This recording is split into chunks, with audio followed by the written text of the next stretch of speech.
step deep inside the thick green belly of Abeokuta, there is a house. Not just any house, a hidden fortress guarded not by gates or soldiers, but by words. And those words, listen closely, they are written on a signage. And it says, trespassing cows will be hanged, and trespassing vehicles will be shot and eaten. I mean, oh yes, you heard that right.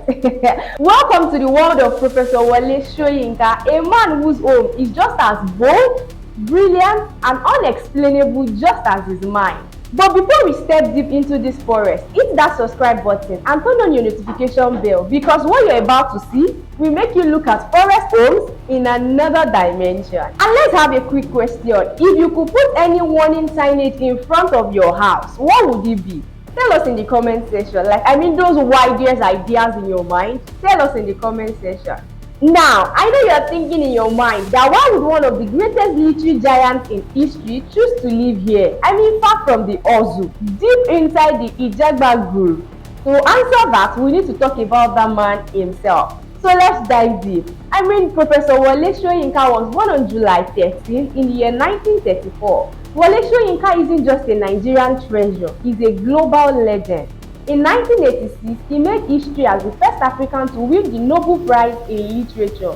But Uncle Wole Soyinka is not the kind of man you can fit into one title. No, he's a playwright, a poet, an essayist, a professor, and when needed, a fearless activist. From unforgettable plays like Death and the King's Horseman to a soul-bearing memos like The Man Died, his words have carried African stories to the biggest stages, and those words, they've rattled dictators, inspired generation, and preserved our cultural heritage.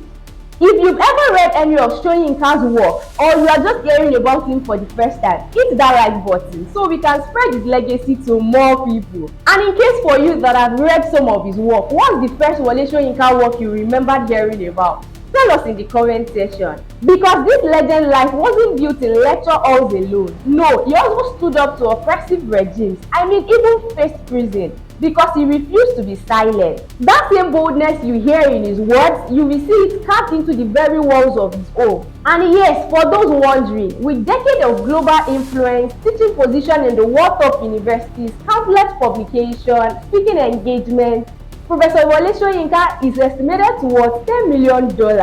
But here's the thing, he didn't choose to spend it on a marble palace or a penthouse in the city. No, he built something far more personal, a sanctuary, right in the heart of nature. So tell me, if you had $10 million today, what would you build? What's your dream home? Is it in the city or deep forest like Uncle Wole Soyinka? I'm curious, tell me in the comment section.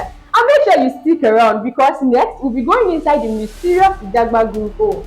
And trust me, it's like walking through a living museum. Welcome to the Ijagba Grove, 14 large acres of green paradise, rescued from dry barren land by Soyinka's own hands, and right at its heart sits the house. No shiny marbles, no gold-plated gates. Instead, it is red brick, built to blend into the forest like it has always been there.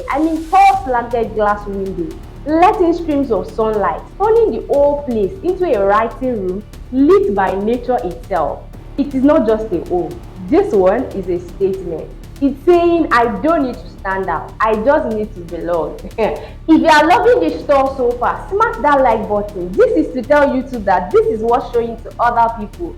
Would you prefer to build homes that blend into nature, or one that stand out in the city skyline? Tell us in the comment section, blend in or stand out. And before you step in, remember what the sign says. Trespassing cows will be hanged, and trespassing vehicles will be shot and eaten. That's Wole Soyinka's humor right there. A little mischief to keep unwanted guests and maybe even unwanted thoughts from your mind. Inside every wall, every corner has a story to tell. Bookshelves spill over with works from across the globe. African literature standing shoulder to shoulder with Shakespeare, Neruda, and Omar, and then the heart.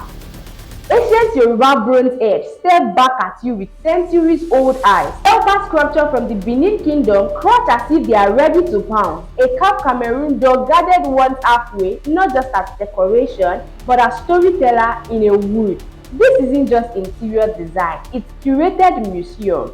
So, if you are a fan of African culture and art, you need to visit Wole Soyinka's house. And tell me in the comment section if you would like to go there. I mean, which of these artifacts would you love to own as a person beyond just going to look at one?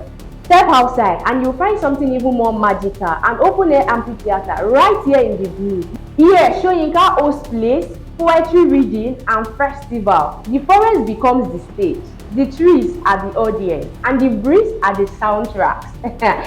But here is what makes this home extraordinary. It's not just for him. When Soyinka bought this land, it was dry, lifeless, almost forgotten. He planted trees, restored the ecosystem, and turned it into a living, breathing sanctuary for culture and nature alike.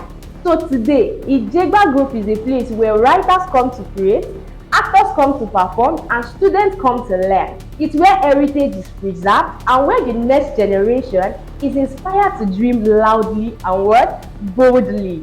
So if you believe space like this should be protected, share this video. Let the world see what's possible with passion and purpose. If you could design your own legacy home, what would it be? Like, would it be nature or art or luxury? Let's see your vision in the comment section. I mean, Professor Wole Soyinka's Ijegba Group home isn't just a wall and a roof. It's a museum, a forest, a classroom, a stage. It can be what you stand for. It's a proof that your home can be more than where you live or sleep. It can be what you stand for. If you enjoy walking through this masterpiece with me, hit that like button and subscribe to this channel because more entertaining and educative content like this is coming your way. And until next time, bye.